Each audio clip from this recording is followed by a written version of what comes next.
Islam will continue to be triumphant until there have been 12 Khulafa, all of them from Al-Quraysh. The God of heaven will set up a kingdom that shall never be destroyed. Nor shall the kingdom be left to another people. It shall break in pieces all these kingdoms and bring them to an end, and it shall stand forever. This is my brother, my executor, and my successor among you, so listen to him and obey. My kingdom is not of this world. If my kingdom were of this world, my servants would have been fighting. Whoso obeys me obeys God. Whoever disobeys me disobeys God. Whoever disobeys my commander disobeys me. The Lord said to me, You are my son. Today I have begotten you. Ask of me, and I will make the nations your heritage, and the ends of the earth your possession. Two systems of government, two visions for life on earth. Whichever is true changes everything. This is Christ and Khulafa. Welcome to Christ and Caliphate. On this podcast, we are doing two things. Firstly, we are taking a comparison of the views of Christians and Muslims on various topics. And we hope these segments of the podcast are going to be timeless. The other thing we're doing is looking at current events through this same lens, both thinking through things in the Muslim world with a Christian worldview perspective. So welcome back. Today, we are going to be talking about President Trump's recent refugee policy, and we're going to be talking about what both Christianity and Islam historically think of as far as national borders and refugees as well. So how much have you guys been following the news as far as the refugee policy recently? I mean, I've been following it, but whenever I think I'm following it, I'm like, oh my gosh, there's something else, right? Like there's a lot of things happening all at the same time. And, it's one thing to issue a policy, but then watching the effects of the policies kind of filter out. It's not refugee policy, but my wife works in like the grants world and federal funding world. And, watching her have to adapt to like the cuts to federal funding, or the pauses or the freezes or whatever, is like every day there's something else, right? So I think it kind of mirrors the situation with immigration. So IRC has put out on their website, and IRC is a refugee resettlement agency, says, shortly after taking office, the Trump administration announced the suspension of refugee resettlement, a program that offers safety to some of the most vulnerable refugees in the world and has saved countless lives. This executive order is a step backwards for America. The IRC urges the Trump administration to reverse course, maintain a resettlement program, and work with its partners around the world to maintain global resettlement slots. So that's what IRC is saying. So IRC is saying that President Trump has suspended refugee resettlement money. And I have friends at World Relief who are, reacting to this in much the same way as well. How are you guys feeling about this? You go first. I think there is an element of uncertainty. I don't know what's happening. I don't know what's gonna come. And just looking at the trajectory of Trump, I think he's in for some major changes. He's of course anti-establishment. That's what we know. And challenging establishment is gonna stir some trouble for sure. How big of a trouble it is, that the only time will tell. I mean, I'm a little conflicted, but I was trying to explain this to my children. If you're a country, I mean, people are looking at it like it's a ban. It's not a ban, it's a pause, right? Like all across the board. And I read some of the orders on the White House website, and they were talking about, the length of time being like 90, giving the department heads of lots of agencies 90 days to give a full summary of action. The focus on immigration has been a Trump administration focus since the first administration, right? What a lot of people don't realize is a lot of it is a continuation or an amplification of the Obama policies. So, Obama did 3 million deportations. it's kind of like, well, Obama has deported his 3 million, but I'm going to deport my thing, Yeah. my tens of millions. So, I kind of like, I have a huge heart for refugees. Obviously, we work with them all the time.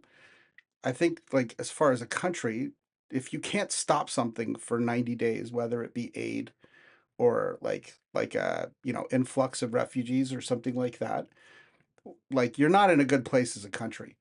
Like, if you can't just say, hey, we're gonna like look at ourselves for a minute and see what's going on inside, because we're aware of, like, disconnects in our security process, or how we're spending the money, or where other people are, right? Mm. Like, and I heard like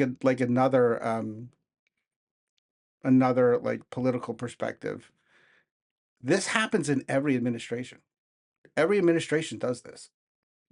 They come in and they say, you have, X amount of days, department heads, to give me a full summary of what's going on in your departments and recommendations as to how we should proceed. So it's different when a president wins a second term, right? So if Trump had won a second term against Biden, right, you would have seen a lot of these things happening. The difference is that he lost.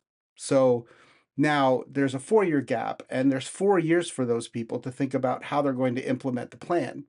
Mm. So with certain things, right, like, you don't have to come in and, they ran on the border, right? That their election policy, a lot of things that they were saying policy wise were like about, um, floods of migrants taking over the border. The conflict for me is like leaving Afghans who served in the U.S. military's families in Afghanistan, stuff like that. Those are actually excluded from the suspension. Oh, really? Afghan SIVs are excluded from the suspension. Oh, that's fantastic. See, because this is how quickly things change, right? Yesterday, my wife sent me an article saying, I don't know how you feel about this. And I read through the article, and we were talking about it, like,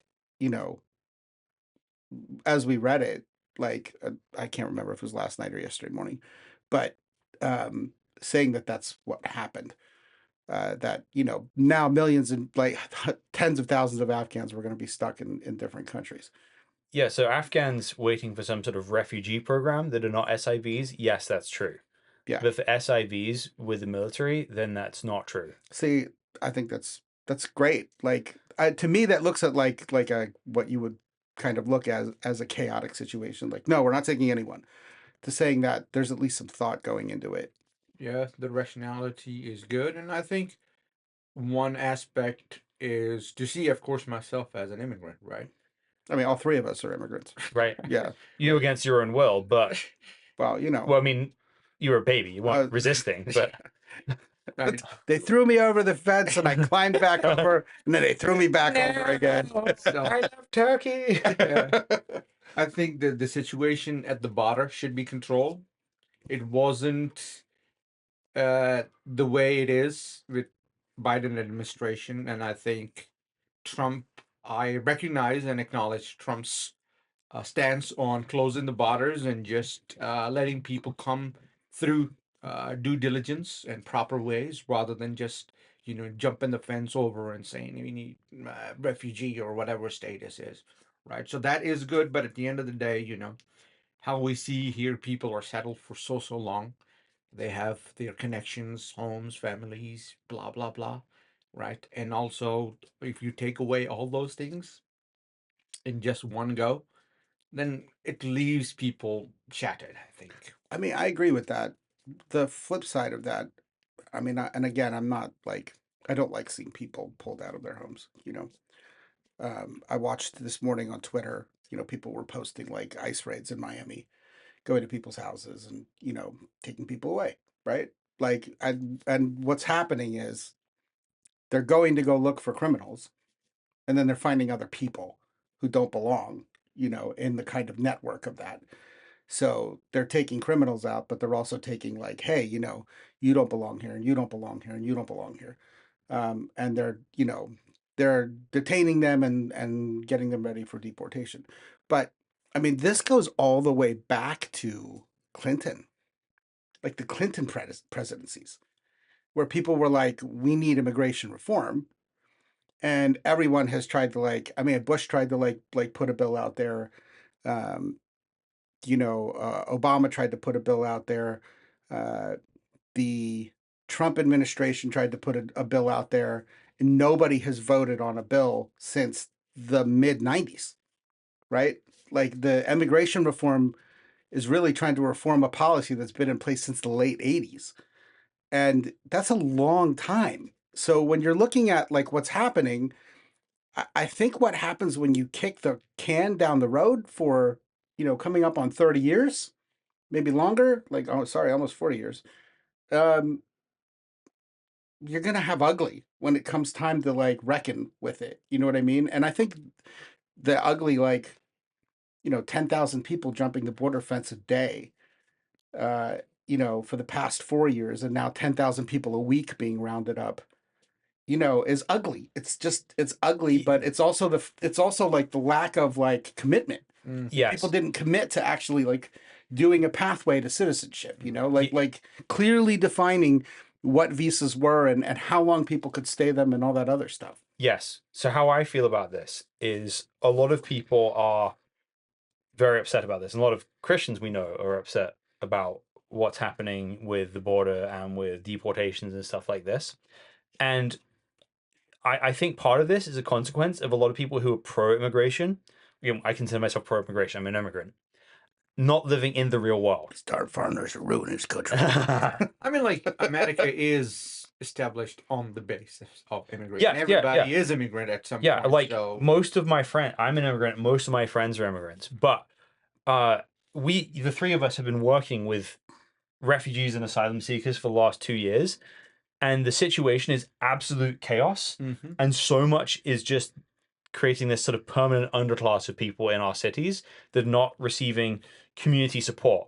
You have a government that believes in having people here, and you have refugee resettlement agencies that believe in having people here, but these people end up being disconnected from the general population, meaning people are not integrating and they're forming their own little ghettos, and people are broke and disconnected and miserable. Can I say something about that? When I used to work at Princeton University, and there were rules on campus as like who could work on campus and who could work off campus. On campus was considered where all the academic buildings were. Off campus was housing areas and some of that other stuff. And I was a painter, and we were painting an apartment. It was February in New Jersey, and somebody hired a sub, not union, but and I mean I don't love unions, but they hired these migrants to come in and dig around these pipes in February in New Jersey. That rock is it's like a glacier, right? It's totally frozen. It's been frozen for months. And these guys are out there with no gloves, right? We took our gloves, and gave them to them, right? Because I can just call down, my shop and be like, hey, I need more painter's gloves. Like, bring them, So we were giving them to those guys because they were out there, in like 11-degree weather, like digging around these pipes. This is a university with a several $billion endowment. I mean, they have a ton of money, but right down the street, like probably about, 3/4 of a mile away from it, is a little ghetto. And that's where all of the undocumented people lived, right? Whether they were from Haiti or Latin America or whatever. And it was just really bothered me because it was like, here's these people who are intellectual, right? Say they care and are wealthy, right? And I don't begrudge any of those things to those people. Like if that's your lot in life, then that's your lot in life, whatever. But then to look at these other people and say, well, we want you here, but there's no you can dig around the pipes for less than what everyone else is making in the middle of February. And, by the way, you'll be working for a guy who doesn't care whether or not you have the right equipment to do it. Right. And then amplify that into like people caring for people's houses, babysitters and cooks and chefs and janitors and all this other stuff. And it really just it left a bad taste in my mouth as an immigrant. Right. Like, you're content with keeping those people as an underclass, Yes. right? So how I feel about this is that the pro-immigration crowd has not thought enough about security, proper assimilation, and the long-term value in this, and is way over relied on the government and government funding in order to provide these things. And the government is ill-equipped to actually welcome people into the country. Right. That's It true. it just can't do that. You need a general move of the population to be able to welcome and integrate people into the country. How I think about this is I kind of think of Donald Trump like Godzilla. I personally, I was generally happy when he won the election. Um, in the same way, the main characters in Godzilla, the MonsterVerse, not the Godzilla minus one, Not minus one. not minus one. Those are two very different outcomes. Yeah. um, What you um, talking about? so It's, we'll discuss off. yeah, so King Ghidorah is this evil three-headed dragon which wants to rule and dominate the world, and that's kind of how I see the sort of like, left-wing revolutionary like ideology that kind of like creeps into anything. Essentially wants to supplant God with the state. That is it frightens me in several ways, and Donald Trump is like Godzilla that's there to take that kind of thing down. Now, the characters in Godzilla are happy when Godzilla shows up. They still have to do a ton of groundwork to make sure that innocent people who should not be crushed by the giant lizard fight are not crushed by the giant lizard fight. Right. And that's how I essentially see the way I feel like I have to act in a Donald Trump presidency. Hey, glad you're here. Please don't crush my friends and family. Listen, I remember 4 years ago when, we were starting to come into the initial wave of refugees from Afghanistan, right? So, but particularly when I started working here at Almeida, um,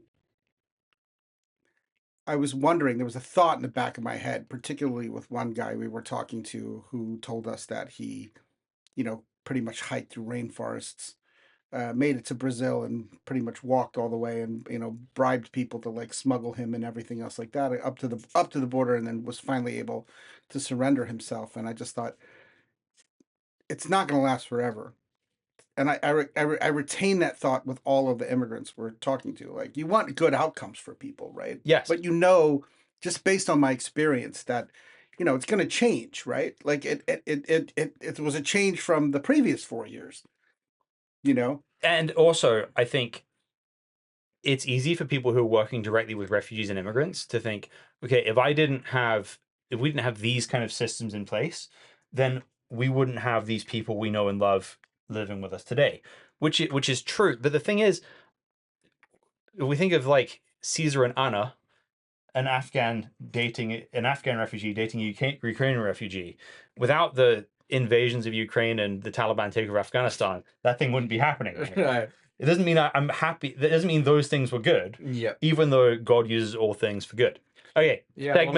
One last thing that I would like to add in, just take less than a half a minute. I agree with most of Trump's policies, with some reservations, but one thing that shouldn't be there is invoking the birthright citizenship. That is something that I openly say it should not be there. Of course, when you're controlling refugees and you don't want people to come, then of course they will not come. But like people who have kids born here, if you say that they're not U.S. citizen, that is unjust. And we advocated it for whole world. It should be there, just the way it is here. And invoking that is not a great gesture. That's what my final take is.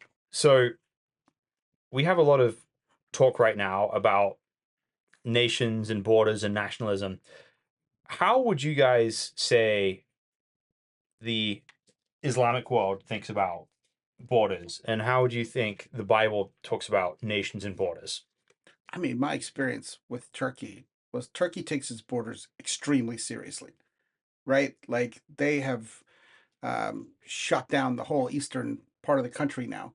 Like, there's this police paramilitary force called the Jandarma. They're paramilitary. They're not police. They're not like local police. More like a federal police force. and they are everywhere. Like in southern Turkey, in eastern Turkey, there are just areas you can't go to. Uh, and I've been on the Turkish side, right?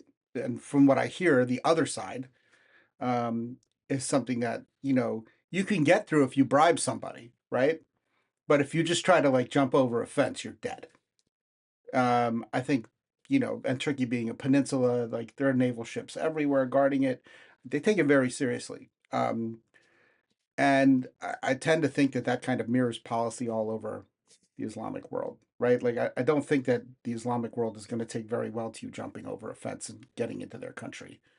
I think that they will prosecute you according to the laws. I'm not saying you'll die or wind up in, like Islamic Gitmo or something like that. Yeah, yeah, yeah. Like, you know what I So, mean? that's generally the reality of the Muslim world right now. How do you think that matches up with classical Muslim thinking on the issue of Yeah, nations and borders? that's where I was going to ask you, like, what you mean by like the present scenario or the real Islamic scenario? Because I think what happened over time is that the differences between East and West in terms of approaching each other, as we become a global village in terms, and then the policies shift and so on and so forth. So the element of nationalism is not embedded in Islam. Islam does not recognize nationalism.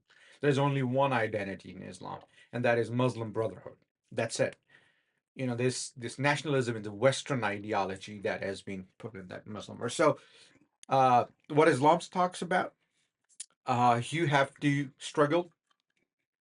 Well, also jihad. Jihad doesn't necessarily means you take out the sword and kill everybody out there. Just like struggle by your pen, by whatever means you have. Struggle to establish an Islamic kingdom or Islamic Khilafah. Kingdom is monarch, but like generally Islamic, I would use the term kingdom again just for simplicity, right? An Islamic kingdom where there are Islamic systems, rules, and laws, and everybody who lives in that place are just Muslims. So you see like early Muslim expansions, they were stretching from Mecca all the way to China's border, Right. right? And they were just one Islamic country, even though they were monarchs, but just to say that they were kingdoms of Islam, right? So Islam never endorses these separation of nations and building a separate country with putting the borders. Right now, yes, every Muslim country has their own borders, and of course, in a global context, why borders are necessary because we need to monitor people on their movements. That's not the case 2,000 or 1,400 years ago, or say 1,000 years ago, right? So that's the basic difference, I believe. So, now, however, what about the barriers between the Muslim world and the non-Muslim world? So, there's always been a frontier of the Islamic Empire. How has that functioned? Okay, so again, I won't shy from the side that Islam practiced for so long, and of course now they're trying to wrap it up with more modern ideologies and stuff. But Islam encouraged you to take over the lands and establish an Islamic kingdom all over the world. Colonize. Yes, Yeah. Islamic colonization. That's what the Islamic ways are. Not to say that you have to do it by if you conquer the land and you need to slaughter every single person. No, Islam doesn't work that way. Islam says, okay, fight with them, and establish a system, Islamic system, and make them live peacefully.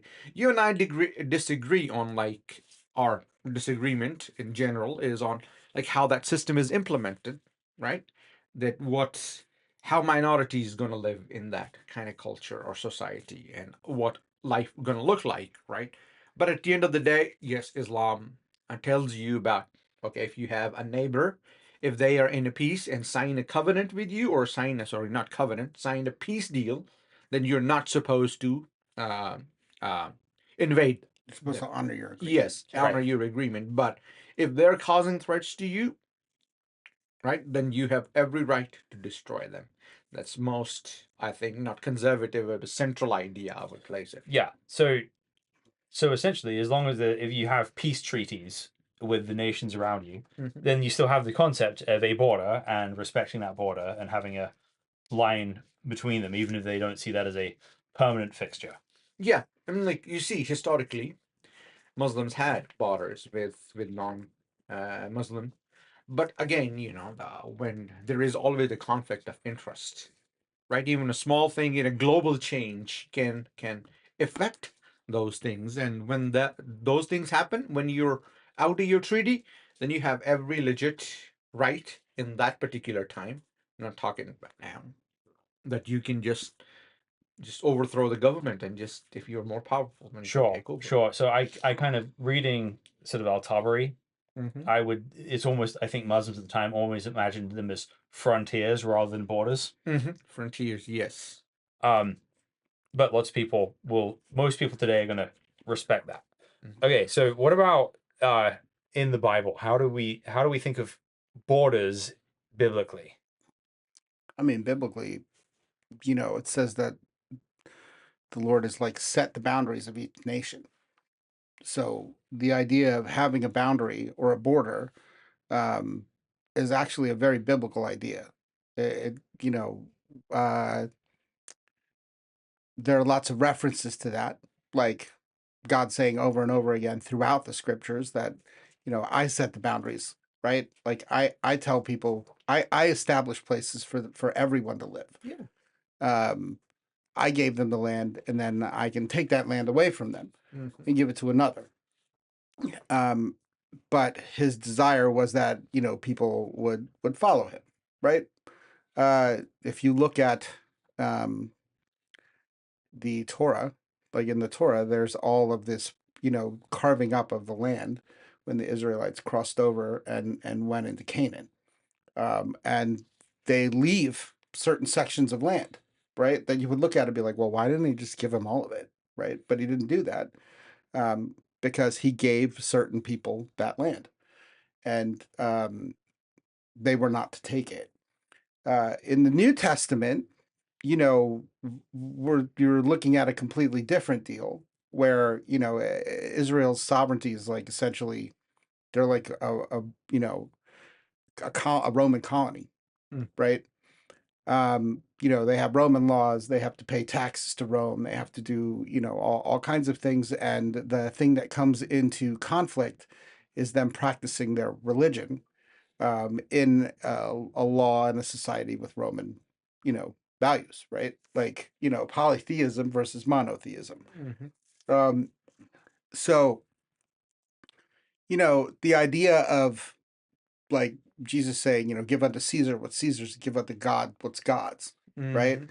Is kind of like a foundation for how Christians operate in terms of boundaries, right? Like we're supposed to look at ourselves like um, we're temporary residents and aliens, and we're waiting for our kingdom.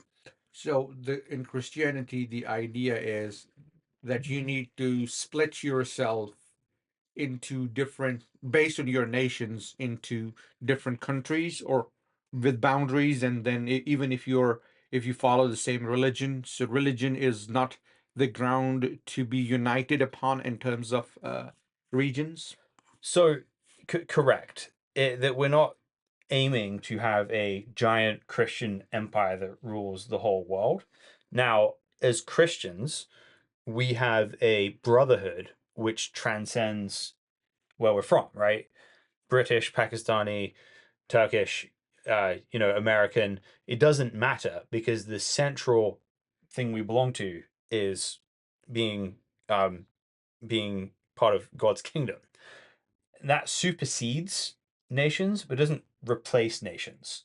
In the same way that I have a wife and kids, and I have a unique commitment and belonging to my wife and kids, that doesn't mean I have anything against Ibar's wife and kids. Uh, the Bible tells me to honor my father and mother. Mm-hmm. That doesn't mean I disrespect your father and mother or Ibar's father and mother, right? But I have a unique commitment to mine, and that applies to your nation as well. Nations are a gift from God. It's how God has organized the world. And there's this interesting story in Numbers where the people of Israel have left Egypt, and they are trying to get to the land of Canaan. And Moses writes to the king of Edom and says, "Please let us pass through your land. We will not pass through field or vineyard or drink water from a well. We will go along the king's highway. We will not turn aside to the right hand or the left until we have passed through your territory." But Edom said to him, "You shall not pass through, lest I come out with a sword against you." And the people of Israel said to him, "We will go up by the highway, and if we drink your water, and I and my livestock, then I will pay for it. Let me only pass through on foot, nothing more." But he said, "You shall not pass through." And Edom came out against him with a large army and with a strong force. Thus Edom refused to give Israel passage through his territory, so Israel turned away from him. I've actually been to that spot. It's pretty wild. There's definite like fork in the road. Like, So in that story, now God in that setting has miraculously intervened on Israel's behalf several times to just like straight up destroy nations that fight against them. And he's completely capable of doing that.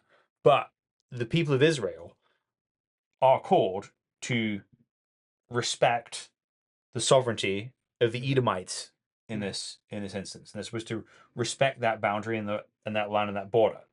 Now, that doesn't mean what the king of Edom did was right, and the Edomites will face judgment from God for that later. well, they actually do, yeah, right. They wind up, But it's God's judgment. It's not.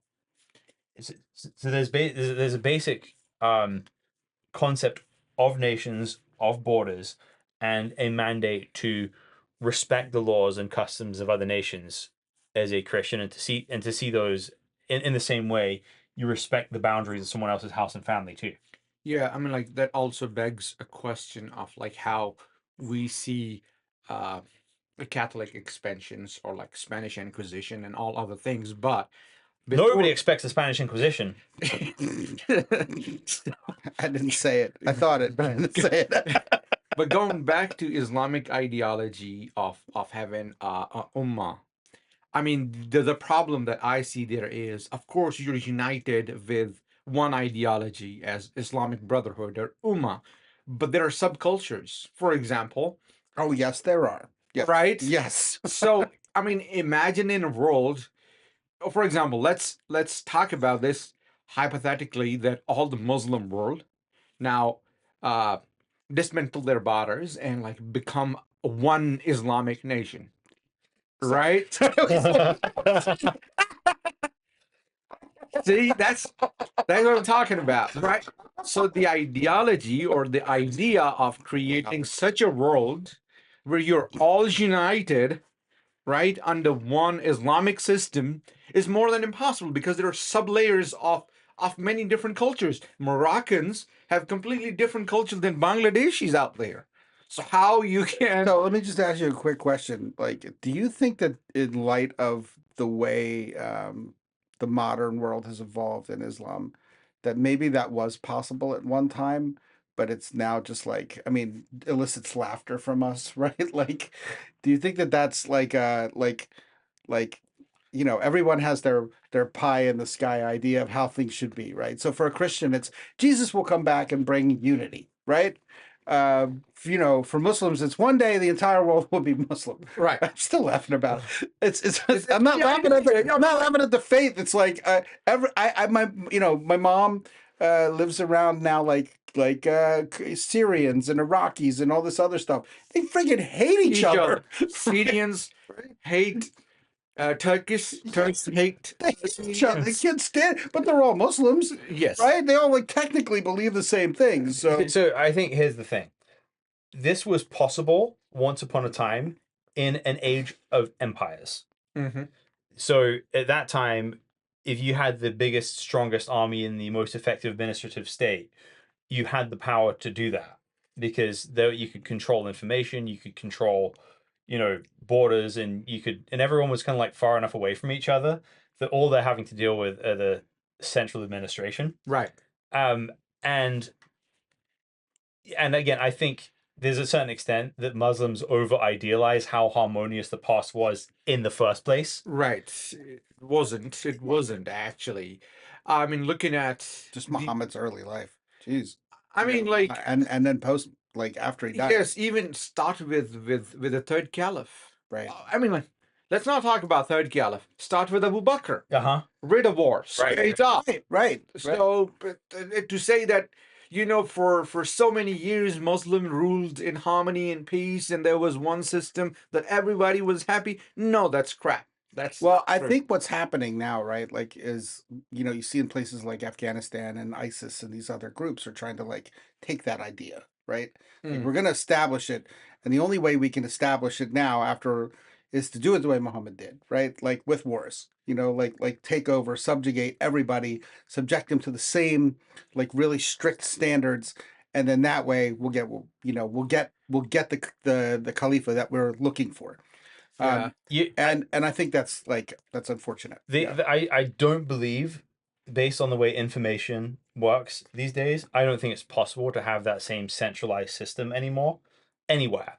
Like I think even China's trying to, and it's not working. It's not working. Okay, so we started this episode talking about the current refugee policy in Trump's America.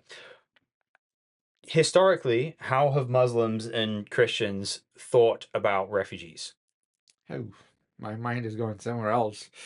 Well, I will just have your thought first, and then okay.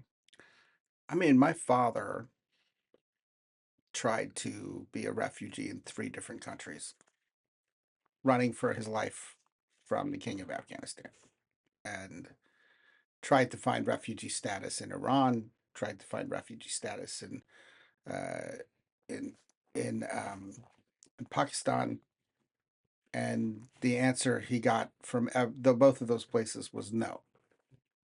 They just were not going to accept him as a refugee. He snuck into those countries, so he didn't like look at their policy and say, Yeah. I'm gonna he tried to get in the right way, couldn't get in the right way, then he tried to get in the wrong way. Right. And of course there was no right and the wrong Right. way. And then, you're not allowed to stay, and then you can't go back, and then, next thing you know, you're getting pushed around. And then he finally was able to go into Turkey. And just by basis of his ethnicity as an Uzbek, able to, kind of parlay that into some kind of refugee status. I think he was very lucky. But, on the Islamic side, like particularly in a postmodern world, I feel like that's my experience with it, right? Like, Turkey took in a lot of refugees from a lot of different countries. It's not harmonious. It's not smooth. They're having the same problems every other country that took a lot of people from different cultures in, um, and a lot of resentment, right, within those countries by their citizens. Like they're getting things that I'm not getting. I mean, I hear that from, Turks all the time, right? Like they're getting things that I'm not getting. They're getting money. They're getting, a place to live. They're getting apartments. My cousin can't find a place to live, but we're putting those people in, in apartments and everything else like that. And, Iraqis can just come in and buy citizenship now and all this other stuff. So I was, joking with my mom. I'm like, well, then what you need is you need like your own Turkish Trump, we're like, we went back and forth on names, and I'm like, you should just call him Mustafa Trumpolu. Okay, so let me ask you this. So, early on in Islam, the Meccans become the Muhajirun, right? Muhajirin, the people that immigrate and are functionally refugees from Mecca to Medina. How much do you think that plays into the mindset of like the modern Muslim psyche as far as taking in refugees and immigrants? I mean, Osama bin Laden. What you guys talking about? You guys went there. That's what my mind was going to, Okay, so elaborate for the audience. Yes. So Osama bin Laden was a Saudi national, right? So he took refuge in Afghanistan, technically. Okay. We'll not get into details of like what ideology he was promoting, and okay, that was the ideologies were matching, but All to say is that Afghans gave him refuge, They did. right? Yeah.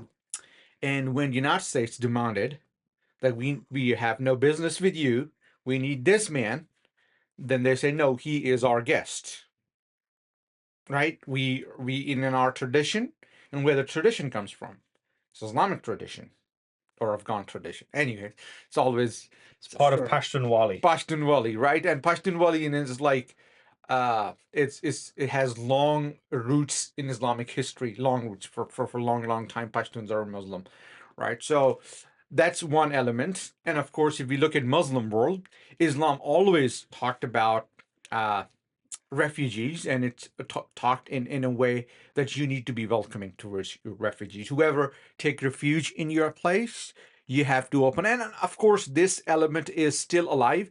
For example, if you go to any Arab country, into any countryside, I'm not talking about city life, countryside, they'll open the doors for you. Sure. They'll welcome you. Doesn't matter what your skin color is, how do you look, whether you can speak a language or not, they'll still be welcoming towards you. And that's a one positive aspect that I see living in the East, and what less see in the West. Let's put it this way. I have not visited the countryside of the United States, so I do not have a say how that countryside life looks like. But that to I say, mean, not here, but maybe like I have experienced that in like the South, mhm. not necessarily like in the Pacific Northwest. I have experienced in the Pacific Northwest, and East Coast, it actually happens quite a bit. Like it's kind of weird that you would think that everyone over there is just a rude jerk, but they they really aren't. Like they will like they'll yell at you for like not being homeless, and then they'll be like, "Get in here, eat something, dummy."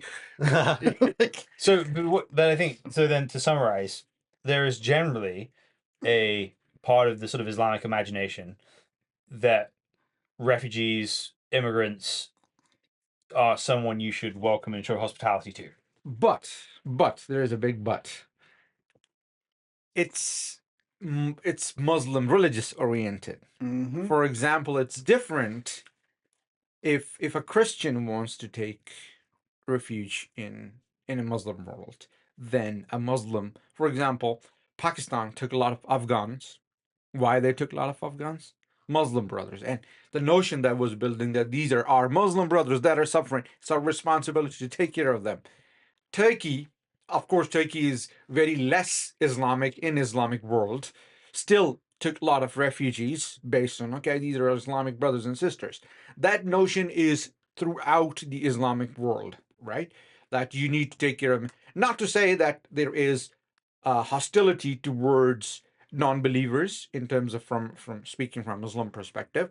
That, for example, if a Christian comes to my town and say that I want to take refuge in your town, I don't think my Muslims neighbors there would deny him any chance. But is that true for every single subculture in Islamic world? No, that's not true, No, right? So I that's think it varies neighborhood to neighborhood and person to person. yeah. Yeah, but I mean, you don't necessarily see like a ton of, like, okay, we're Ukrainian Christians and we need a place to go, and then Turkey, will you take us? Right? Like it's not really like that kind of place. What I will say that what Turkey did wind up doing was taking a lot of Russians who ran from Russia. There's a different political relationship there altogether, Mm. and simply because they could offer something economically. They were coming with more money than the average Turk has. So, from a biblical perspective, there's this great passage in Deuteronomy 10 that says, "For the Lord your God is God of gods and Lord of lords, the great, the mighty, the awesome God, who is not partial and takes no bribe. He executes justice for the fatherless and the widow and loves the sojourner," meaning foreigner. Foreigner. Giving the sojourner food and clothing. Love the sojourner, therefore, for you were sojourners in the land of Egypt. Mm. So there's an inbuilt love for foreigners within the Bible, and there is an expectation, right? So there's two things you have to hold in balance as a Christian. God has organized the world into nations, and that is a good thing from God, and that's the way the world is supposed to work. And we're supposed to be compassionate to refugees and immigrants and extend love and hospitality towards people. And you have to find some way to balance those things properly. On an individual level, it's easy. You show kindness and hospitality to everyone in your path. On a government level, that's much more difficult because as a government, you have to weigh up pros and cons and your responsibilities to your people versus the people around the world. And the government has to think differently than the average individual thinks. I mean, I think that in terms of what's happening now, and kind of what we talked about in the first segment, um, what we're kind of seeing, particularly here in the United States. So I'm going to speak to it more from the position of, um, myself. I've lived here in this country for pretty much my whole life, and I'm a Christian. I think we have like we have an opportunity. I don't think we have an opportunity as Christians now. Like, the church that I go to got the same emails from different like World Relief and all these other stuff saying like, well, we don't know what we're going to do for money and everything else like that. For the Now emails are circulating between all the pastors groups that I know and all that other stuff. Like, what can we do? Like, how can we step in? How can we fill this void?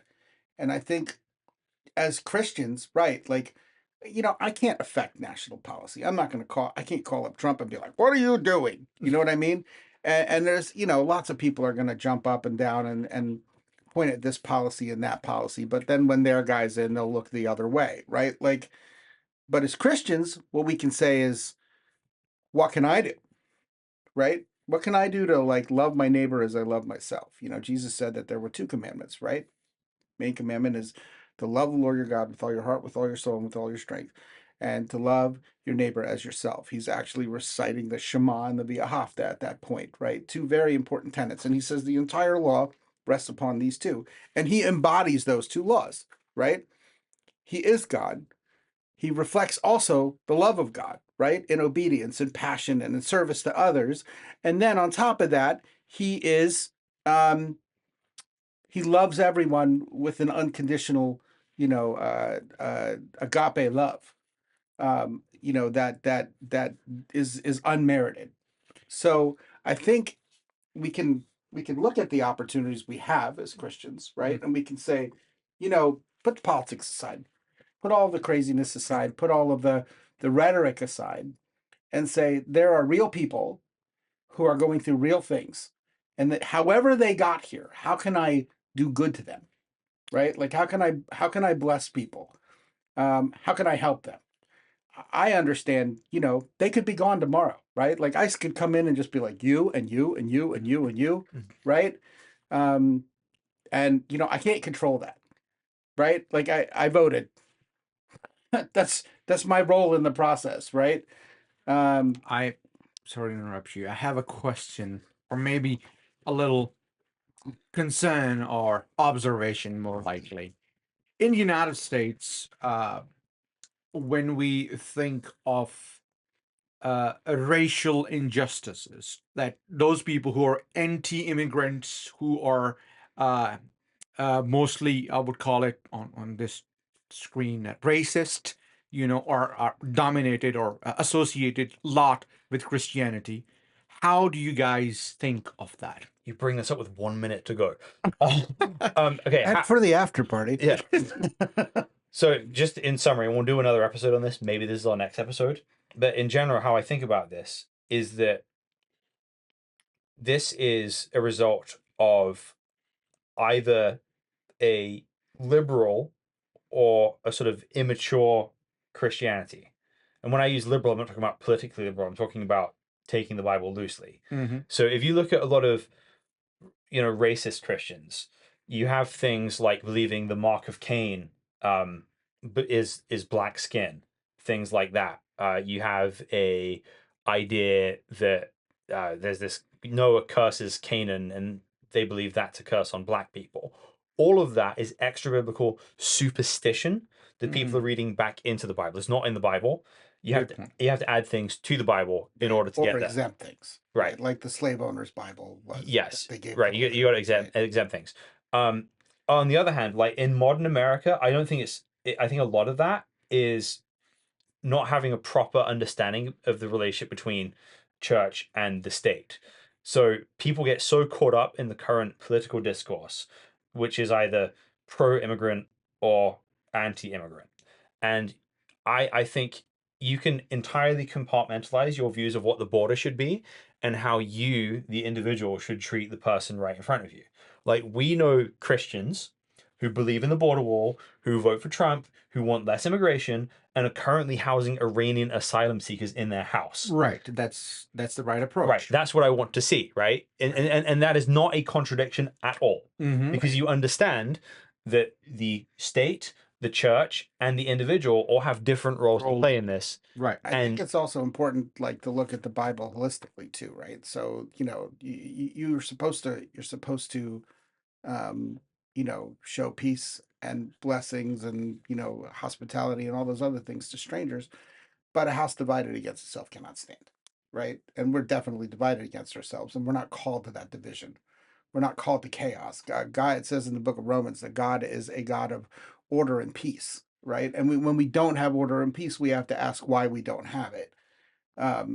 You know, sure, the different like takes on what order is a different story, but peace is universal, right? Like, peace is this idea that we're not at enmity with each other. We're not at enmity with our neighbors, you know. So I think, to close, what I'd say is to Christians who are myopically Republican and, you know, xenophobic, and to Christians who are like leaning, you know, left wing and want the government to fix all their problems, you cannot pick and choose what from the Bible you believe. You have to take all of it or none of it. Yep. It is the word of God. The words in black are the words of the Holy Spirit, and you can't ignore any of it.